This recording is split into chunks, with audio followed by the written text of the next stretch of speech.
Your house has been telling you the truth this whole time. When it's full, it's full. But I bet you're still trying to cram in just a few more things, right? I'm Meg, and I've been organizing homes since 2009. And today, I'll show you a space limit rule that will finally work for you and solve your "my house is too small" problems. Think about how firefighters handle a fire. The very first thing they do is set boundaries. They contain the fire so it can't spread and get out of control. If they don't contain it, it moves fast and it overwhelms everything in its path. Your home works the same way. Every space, whether it's a drawer or shelf or a storage room, or really your entire house, it's a container with limits. And those limits, they're boundaries that keep your life from feeling chaotic. And if you don't respect them, you're going to end up feeling just like a house on fire, constantly chasing the mess instead of containing it. Here's how you put it into practice. First, define the boundary intentionally and realistically.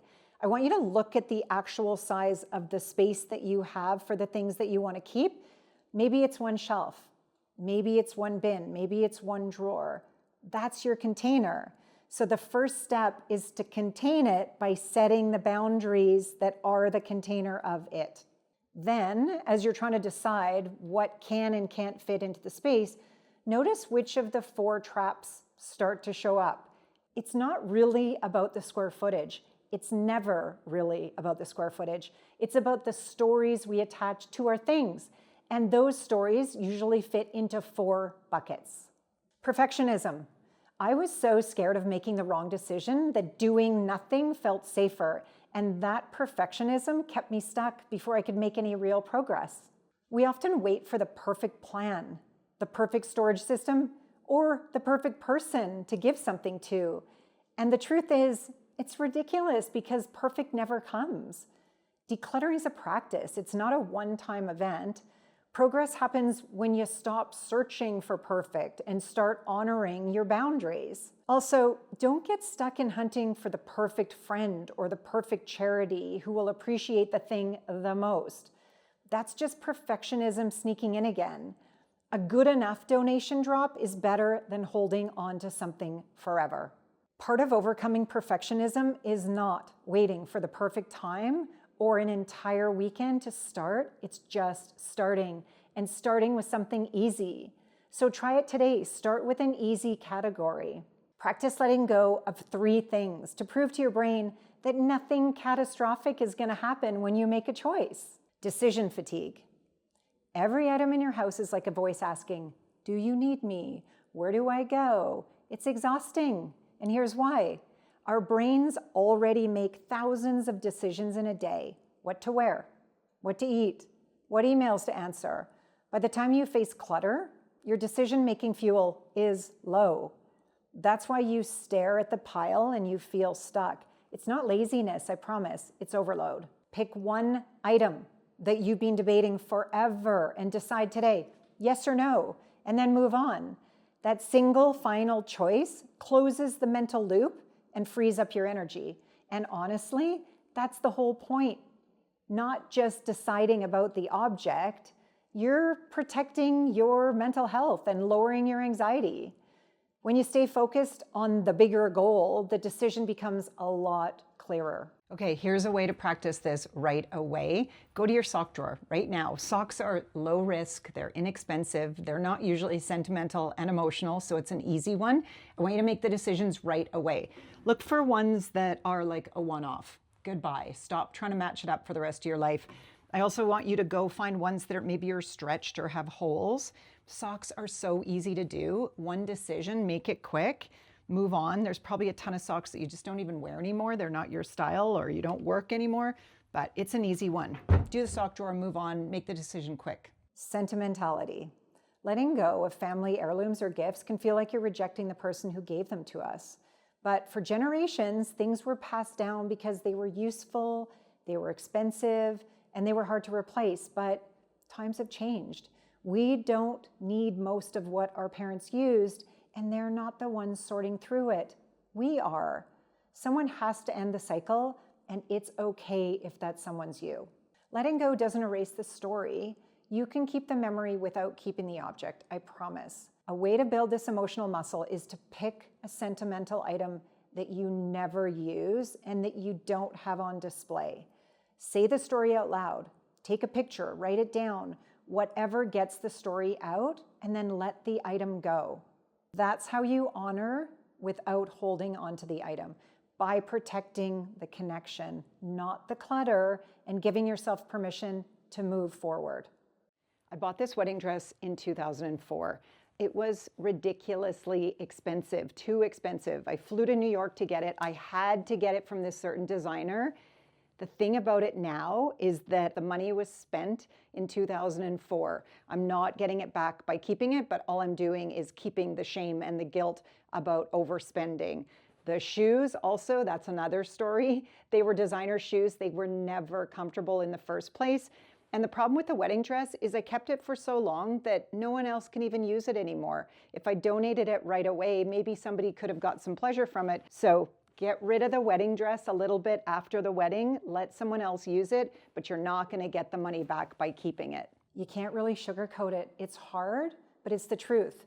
You don't get your money back by hanging on to something. In fact, holding it keeps charging you in guilt and in space and in stress over and over. And we all do this. We hang on to things because they were expensive, or because we should love them, or because letting go feels like admitting we made a mistake. But here's the real question. Would you buy it again today? If the answer is no, thank it for the lesson and let it go. That's how you stop paying for the same mistake twice. Tune into the inner voice, because it's going to be perfectionism, decision fatigue, sentimentality, or guilt trying to take over. And remind yourself, this isn't about failing. You're not failing. This is practice. You're listening for that inner voice. You've been hardwired your whole life to protect yourself from loss. Most of us grew up in a household hearing things like, hang on to it, you might need it, or don't waste it. And no offense to your parents, but you heard that message over and over, so it was hardwired. So of course your brain hesitates now. And you're not doing anything wrong. You're simply now rewiring old programming. You are choosing a new and healthier you with boundaries. I love that for you. And that's exactly what you're practicing here. You're practicing retraining your brain to see letting go as a win, which it is, instead of a loss. Because deep down, that's why you're even watching this. You want more space. You want more freedom. You want a calmer mind, and you want an easier life. So when that inner voice pops up, thank it. It was there to protect you. It's there from the past.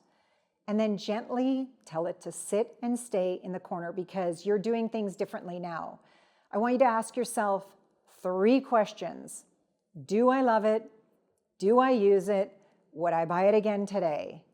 You're going to choose what supports the life you want now, and you're going to choose you over your stuff. You don't have to say no to all 3 things. You can say yes, you love it, no, you don't use it, and no, you wouldn't buy it again today. That's still okay to let it go. You can't love and keep everything in your house, or it's going to become a museum. I put this rule or this habit into my life after my divorce. It was really stressful to go from a 4,000 square foot house to a 900 square foot one. And I was overloaded with stress and decisions already. And then I had to finally face the truth that the space I had was the space I had. But instead of accepting it, I kept trying to squish my old world into it, piling, stuffing, forcing drawers to close, pretending it was fine. And it was not fine. There was no way it was going to fit.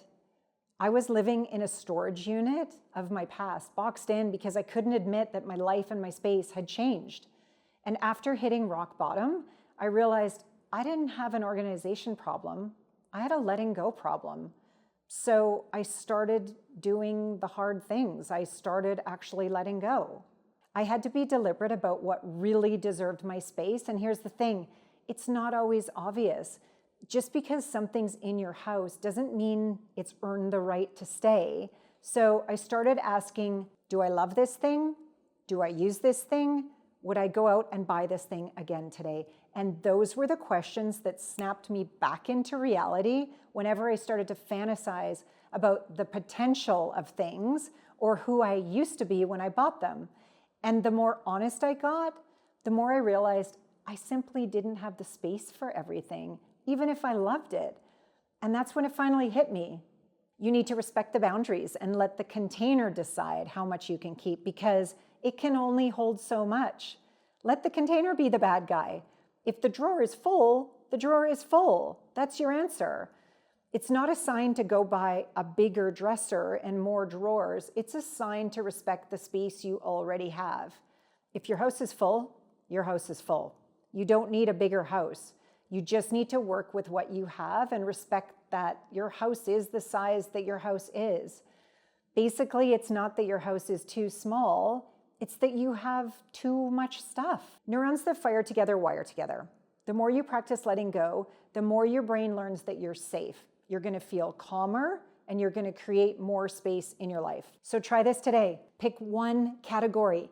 Give it a clear boundary. Listen for that inner voice. And remember, let the container be the bad guy, not you. Then I want you to comment below in what space you set a limit for. And if you want even more psychology-based habits to help you declutter and organize your house, check back through all of the other videos in this series. I love teaching these to my clients, and I'd love to share more with you.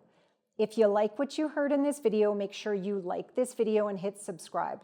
I'm always making new videos to help declutter your space and make your house a place that you feel proud of again. Because remember, I want you to choose you over your stuff, because you matter more than anything in your house.